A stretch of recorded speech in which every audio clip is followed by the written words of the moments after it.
Hello friends, welcome to my channel all things Tamil. இந்த வீடியோவில் என்ன பார்க்க பார்த்தீங்கன்னா, ஸ்டவ் வந்து ரொம்ப ஸ்டக் ஆகிடுச்சு, ஃப்ரீயாக எரிய மாட்டேங்குது. இந்த எப்படி இதை கழட்டி க்ளீன் பண்ணுறது அப்படின்னு இந்த வீடியோவில் பார்க்க போகிறோம். முதல்ல பார்த்தீங்கன்னா, நம்ம ஸ்டவ் வந்து பின்னாடி திருப்பிக்கலாம். பின்னாடி திருப்பினா பார்த்தீங்கன்னா, அந்த பர்னர் கீழே அந்த பர்னர் செட் இருக்கும்.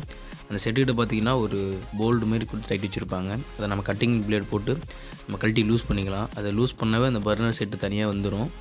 ஏதோ டைம் பார்த்தீங்கன்னா ரொம்ப ஸ்டக்காக இருக்கும். அந்த டைமில் என்ன பண்ணுறீங்கன்னா, டீசலு ஏதாவது மண்ணெண்ணெய் இருந்தால் கூட நீங்கள் அந்த போர்டில் கொஞ்சம் ஊற்றி ஃப்ரீ பண்ணிவிட்டு நீங்கள் கழட்டிக்கலாம். அந்த பர்னர் செட்டு தனியாக கழட்டினது கீழே பார்த்தீங்கன்னா சின்னதாக ஒரு நட்டு மாரி கொடுத்துருப்பாங்க. அந்த நட்டில் தான் பார்த்தீங்கன்னா சின்னதாக ஹோல்ஸ் இருக்கும். அந்த ஹோல்ஸ் வழி தான் கேஸ் வெளியே வரும். அந்த கேஸ் வெளியே எடுத்துகிற அந்த நட்டை வந்து நம்ம கட்டிங் பிளேட் போட்டு கழட்டி எடுத்துக்கலாம். அதை பத்திரமா வைங்க. சின்னதாக இருக்கிறனால சீக்கிரமாக தொலைஞ்சிரும். இப்போ ரெண்டு சைடும் பார்த்தீங்கன்னா ரெண்டு சைடுமே அந்த நட்டு கொடுத்துருப்பாங்க. அந்த ரெண்டு நட்டுமே நம்ம பர்னர் செட்டையும் அந்த நட்டையும் கழட்டிக்கலாம். அந்த நட்டில் தான் பார்த்தீங்கன்னா சின்னதாக ஹோல்ஸ் இருக்கும். அந்த ஹோல்ஸ் வழியாக தான் கேஸ் வரும். அதெல்லாம் நம்ம கழட்டி வச்சுட்டு கடைசியாக க்ளீன் பண்ணிக்கலாம். இப்போ ஓஸும் நம்ம ரிமூவ் பண்ணிக்கலாம்.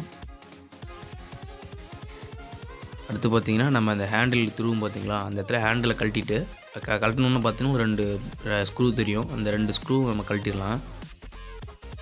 அந்த 2 ஸ்க்ரூ கட்டினாவே அந்த செட் அப்படி தனியாக வந்துடும். அதேமாதிரி ரைட் சைடு இருக்கிறதையும் அந்த ஹேண்டில் கழட்டிட்டு அந்த 2 ஸ்க்ரூ ரிமூவ் பண்ணிக்கலாம். அந்த ரிமூவ் பண்ணிட்டா அந்த பின்னாடி இருக்கிற ராடு வந்து அப்படியே ஃப்ரீயாக வெளியே வந்துடும். நம்ம எடுத்து க்ளீன் பண்ணிக்கலாம். இப்போ பார்த்தீங்கன்னா அந்த லாடு தனியாக வந்துடும். அந்த லாடு தனியாக எடுத்துக்கலாம். நம்ம தனியாக எடுத்துகிட்டு அந்த ஃப்ரேமை தனியாக எடுத்து வச்சுக்கலாம். இப்போ பார்த்தீங்கன்னா அந்த ஹேண்டில் திருவுன்னு பார்த்தீங்களா, அந்த இடத்துல வந்து சின்னதாக ஸ்க்ரூ மாரி கொடுத்துருப்பாங்க. அது என்ன பண்ணலாம்னா, அந்த ஹேண்டில் நீங்கள் சொருவி லைட்டாக திருவினீங்கன்னா ஸ்க்ரூ வந்து சைடில் இருக்கும். அந்த திருவினோன்னா சைடு அந்த ஸ்க்ரூ வந்து சென்டராக வந்துடும். என்ன பண்ணுறீங்கன்னா, நீங்கள் டெஸ்டர் விட்டு அந்த சின்னதாக தான் அந்த ஸ்க்ரூ உள்ள விட்டு நம்ம லூஸ் பண்ணி எடுத்துக்கலாம். லூஸ் பண்ணி எடுத்தோம் உள்ளே சின்னதாக சாப்பிட்டு ஒரு ஸ்ப்ரிங் வரும். அந்த ஸ்ப்ரிங்கு அப்புறம் உள்ளே பார்த்தீங்கன்னா ஒரு கோன் மாரி சின்னதாக ஒரு சின்ன சாப்பிட்டு ஒன்று இருக்கும். காடி எடுத்தது அது உள்ளே மாட்டிட்டு இருக்கும். ஏதோ டைம் கீழே வச்சு தட்டுனீங்கன்னா வந்துடும். வராத பட்சத்தில் நீங்கள் கட்டிங் போர்டு வச்சு இழுத்துக்கலாம். அதேமாதிரி ஆப்போசிட்டில் சைடில் இருக்கிறதையும் நம்ம இந்த பிளாஸ்டிக் கைப்பிடி உள்ளே வச்சு நம்ம அந்த நட்டு வந்து உள்ளே மாட்டிருக்கும். அது திருவி நம்ம லூஸ் பண்ணி எடுத்துக்கலாம். நீங்கள் லூஸ் பண்ணிங்கன்னா அந்த நட்டு தனியாக வந்துடும். அது லூஸ் பண்ணி வெளியே எடுத்தோன்னா அந்த சாப்பிட்டு தனியாக வெளியே வரும். ஒரு சாப்பிட்டு ஒரு ஸ்ப்ரிங்கு ஒரு கோன் மாரி சின்னதாக ஒரு சாப்பிட்டு மாரி இருக்கும். மொத்தம் 3 இருக்கும். அந்த 3 பத்திரமா எடுத்து வச்சுக்காங்க. அந்த கோனு தான் இந்த கோனு. இந்த கோனில் வந்து சின்னதாக ஹோல்ஸில் இருக்கும். நம்ம சீமனை டீசல் எது இருந்தாலும் சரி நம்ம ஃபுல்லாக ஊற்றி க்ளீன் பண்ணிக்கலாம். பார்த்தீங்கன்னா ஃபுல்லாக கம்ப்ளீட்டாக எடுத்தாச்சு. இதுக்குள்ளே அவ்வளோதான் இருக்கும். இந்த 3 ஐட்டம் தான். என்ன பண்ணுறேன்னா டீசல் போட்டு அந்த கோனு அந்த பார்ட்லாம் கழட்டின இடத்துல நான் டீசல் விட்டு ஃபுல்லாக க்ளீன் பண்ணிக்கிறேன். பார்த்தீங்கன்னா வீடியோ கொஞ்சம் லென்த்தாக போகிறதுனால நான் க்ளீன் பண்ணுறதெல்லாம் கொஞ்சம் ஸ்பீட் பண்ணி தேவையில்லாதெல்லாம் கட் பண்ணிட்டேன். இது பார்த்தீங்கன்னா நான் ஒரு கால் மணி நேரத்துக்கு பக்கமாக க்ளீன் பண்ணிட்டு இருந்தேன். நீங்கள் ஃபுல்லாக டீசல் ஃபுல்லாக ஊற்றி நல்லா ஃபுல்லாக ப்ரெஸ் போட்டு நல்லா க்ளீன் பண்ணிக்காங்க. அப்போ தான் நல்லா க்ளீனாக எரியும். உங்களால் முடிஞ்ச அளவுக்கு நல்லா ஃபுல்லாக க்ளீன் பண்ணிக்காங்க. க்ளீன் பண்ணதுக்கப்புறம் பார்த்தீங்கன்னா நீங்கள் அப்படியே ஈரத்தோடு போடக்கூடாது. அந்த டீசல் ஃபுல்லாக ட்ரை ஆகிற மாரி ஒரு துணி வச்சு நல்லா தொடச்சிக்காங்க. அந்த ஈரமே இல்லாத மாரி நல்லா டீசல்லாம் இருக்காத மாரி நல்லா க்ளீனாக தொடச்சி கொஞ்ச நேரம் காய வச்சு அப்புறமேட்டு நீங்கள் எல்லாம் பார்ட்லாம் அசம்பிள் பண்ணுங்கள். அடுத்தது பார்த்தீங்கன்னா அந்த கோனை க்ளீன் பண்ணிக்கலாம். அந்த கோனில் பார்த்தீங்கன்னா டீசல் ஊற்றி நல்லா ப்ரெஷ் வச்சு நல்லா க்ளீன் பண்ணிக்காங்க. க்ளீன் பண்ணதுக்கப்புறம் பார்த்தீங்கன்னா சைடில் ஹோல்ஸ் மாரி கொடுத்துருப்பாங்க. அந்த ஹோல்ஸை சேஃப்டி பின் வச்சு நல்லா அந்த ஏதாவது அடப்பு இருந்தால் ஃபுல்லாக க்ளீன் பண்ணிக்காங்க. க்ளீன் பண்ணிவிட்டு மறுபடியும் டீசல் ஊற்றி க்ளீன் பண்ணி ஒரு துணி வச்சு நல்லா தொடச்சிக்காங்க. ஈரமே இல்லாத மாரி தொடச்சி வச்சுக்காங்க. அடுத்து பார்த்தீங்கன்னா கேஸ் நாசில். இந்த நாசிலில் பார்த்தீங்கன்னா ஒரு ஹோல்ஸ் கொடுத்துருப்பாங்க. அந்த ஹோல்ஸில் சேஃப்டி பின் உள்ள விட்டு நல்லா நீங்கள் ஃப்ரீ பண்ணி அந்த அழுக்கெலாம் எடுத்து விட்ருங்க. பார்த்தா இந்த வீடியோவில் பார்த்தவங்களுக்கு தெரியும். அந்த சேஃப்டி பின் உள்ளே விட்டு நல்லா ஃப்ரீ பண்ணிக்காங்க. இன்னொரு நாசில் பார்த்தீங்கன்னா சின்ன நாசிலாக இருக்கும். அதில் சேஃப்டி பின் வெளியே வராது.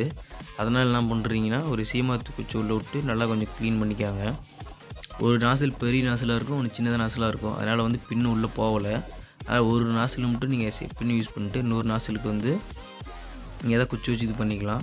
அதுக்கப்புறம் பார்த்தீங்கன்னா அந்த லாடில் வந்து நம்ம நாசில் வந்து ஃபிட் பண்ணலாம். இந்த நாசில் ஃபிட் பண்ணுறது எப்படின்னு பார்த்தீங்கன்னா, எந்த சைடு வந்து பெரிய பர்னர் வருதோ அதுக்கு வந்து பெரிய நாசில் போடணும். சின்ன பர்னர் இடத்துல வந்து சின்ன நாசில் போடணும். அது பார்த்து கரெக்டாக போட்டுக்காங்க. இல்லை ஃபயர் வந்து கம்மியாக தான் எரியும். நாசில் உள்ளே போட்டு ஃபுல்லாக டைட் வச்சுக்கலாம். உங்கள்கிட்ட டெப்லான் டேப் இருந்தால் கூட லைட்டாக கிழிச்சி டெப்லான் டேப் அப்ளை பண்ணி கூட அந்த நாசில் போடலாம். நாசில் போட்டதுக்கப்புறம் பார்த்தீங்கன்னா அந்த கோன் வந்து நம்ம கரெக்டான இடத்துலேயே கோன் உள்ளே போட்டு அதுக்கப்புறமேட்டு பார்த்தீங்கன்னா ஸ்ப்ரிங்கு அதுக்கப்புறமேட்டுனா அந்த அந்த சாப்பிட்டுக்குள்ளே சொருவிட்டு பார்த்தீங்கன்னா அந்த சின்னதாக ஹோல்ஸ் மாரி கொடுத்துருப்பாங்க. அந்த வீடியோவில் பார்த்தா உங்களுக்கு தெரியும். இந்த ஷாஃப்ட் உள்ள சொருவி அந்த லைட்டாக அழுத்தி பிடிச்சிக்கணும். அழுத்தி பிடிச்சி அந்த ஹோல்ஸில் வந்து சின்னதாக ஒரு நட்டு கட்டணும் பார்த்தீங்களா, அந்த நட்டு இன்செர்ட் பண்ணி நம்ம வந்து டைட் வச்சிடணும். பார்த்தீங்கன்னா உங்களுக்கு தெரியும் அது எல்லாம் மூவ் ஆகுறது. அது லைட்டாக ப்ரெஸ் பண்ணி அழுத்தி பிடிச்சி அந்த காடிக்குள்ளே வச்சு தான் நம்ம நட்டு போடணும். நல்லா வீடியோ தெளிவாக பார்த்துக்காங்க. அதேமாதிரி பார்த்திங்கன்னா நம்ம 2 சைடும் வந்து நம்ம ஃபிட் பண்ணிடலாம். ரெண்டும் ஃபிட் பண்ணி முடிச்சதுக்கு பார்த்திங்கன்னா நம்ம வந்து நம்ம கழட்டின இடத்துலையே நம்ம மறுபடியும் இன்செர்ட் பண்ணி நம்ம எப்படி கழட்டணுமோ அதேமாதிரி ஸ்க்ரூ போட்டு நம்ம ஃபுல்லாக டைட் பண்ணி வச்சிடலாம். இன்னொரு விஷயம் பார்த்திங்கன்னா லெஃப்ட் ரைட் எது ஆன் எது ஆஃப்னு ஒரு டைம் நீங்கள் பார்த்துட்டு அப்புறமேட்டு தான் நீங்கள் அந்த ஹேண்டில் உள்ள ஸ்க்ரூ போடணும். நீங்கள் மாற்றி திருப்பி போட்டிங்கன்னா ஆன் பண்ணுற பக்கம் ஆஃப் ஆகும், ஆஃப் பண்ணுற பக்கம் ஆனாகவும் மாறிடும். அது மட்டும் நீங்கள் கரெக்டாக பார்த்து எந்த பக்கம் சொல்லி நீங்கள் அந்த உள்ள ஸ்ப்ரிங் சொருவுக்குள்ளேயே பார்த்து அந்த சாஃப்ட் உள்ள சொருகணும். அதை மட்டும் பார்த்து கரெக்டாக பண்ணிக்காங்க. பார்த்திங்கன்னா கழட்டின மாதிரி நம்ம உள்ளே போட்டு நான் ஃபிட் பண்ணிடலாம். அடுத்து பார்த்திங்கன்னா பர்னர் ஃபிட் பண்ணலாம். 2 பர்னர் நல்லா ஃபுல்லாக டைட் வச்சுக்கலாம். டைட் வச்சுட்டு எல்லாம் இது கரெக்டாக ஏதோ ஒரு டைப் செக் பண்ணிக்கலாம், எதாவது ஷேக் ஆகுதான்னு பார்த்துக்கலாம். இப்போ பார்த்திங்கன்னா எல்லாம் செக் பண்ணியாச்சு. இப்போ நம்ம ஹோஸ் உள்ளே சொருவி நம்ம எந்தளவுக்கு ஃபயர் எரியுது அப்படின்னு சொல்லி செக் பண்ணி பார்க்கலாம்.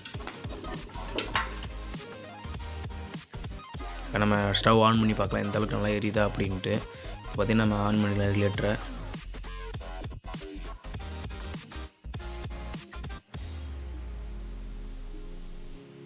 ஸ்டவ் பார்த்திங்கன்னா ஆன் பண்ணிட்டோம். ஆன் பண்ணால் பார்த்திங்கன்னா க்ளீனாக எரியுது. எந்த ஒரு ஆஃப் ஆகி எரியுது எந்த ஒரு சிம்டம் இல்லை, நல்லா க்ளீனாக எரியுது. பார்த்திங்கன்னா அந்த நாசில் மட்டும் சின்ன பர்னருக்கு சின்ன நாசில், பெரிய பர்னருக்கு பெரிய நாசில்னு கரெக்டாக பார்த்து போட்டுக்காங்க. அப்புறம் ஹேண்டில் பார்த்திங்கன்னா ரைட் லெஃப்ட் பார்த்து கரெக்டாக டைட் வச்சுக்காங்க. மாற்றி வச்சிங்கன்னா அது கொஞ்சம் ஆன் பண்ணுற பக்கம் ஆஃப் ஆகும், ஆஃப் பண்ணுற பக்கம் ஆனாக மாறிடும். அதை மட்டும் கரெக்டாக பார்த்து டைட் வச்சிங்கன்னா ஈஸியாக அது முடிச்சிடலாம். இன்னொரு விஷயம் என்னென்னா கழட்டி வைக்கிற பொருள் வந்து பத்திரமா ஏதாவது ஒரு டப்பாவில் போட்டு பத்திரமா வைங்க. எல்லாம் சின்ன பொருளாக இருந்தால் சீக்கிரம் தொலைஞ்சிடும், அப்புறம் உங்களுக்கு செலவு அதிகமாக வச்சிடும். இந்த வீடியோவில் பார்த்திங்கன்னா எப்படி நம்ம சர்வீஸ் பண்ணுறதுன்னு பார்த்தோம். இந்தமாதிரி சர்வீஸ் வீடியோ பார்த்திங்கன்னா நம்ம சேனல் நிறைய வீடியோ இருக்குது. நம்ம சேனலுக்கு இப்போ தான் புதுசாக நம்பர் வந்தீங்கன்னா சப்ஸ்கிரைப் பண்ணிவிட்டு இந்த பெல் ஐக்கன் அழுத்தி ஆல் ப்ரெஸ் பண்ணிட்டீங்கன்னா நான் போகிற ஒவ்வொரு வீடியோ நோட்டிஃபிகேஷன் வரும். இந்த வீடியோ பார்த்திங்கன்னா உங்கள் ஃப்ரெண்ட்ஸுங்களாம் யூஸ் பண்ண நினச்சிங்கன்னா ஷேர் பண்ணுங்கள். நம்ம சேனல் தொடர்ந்து சப்போர்ட் பண்ணுங்கள்.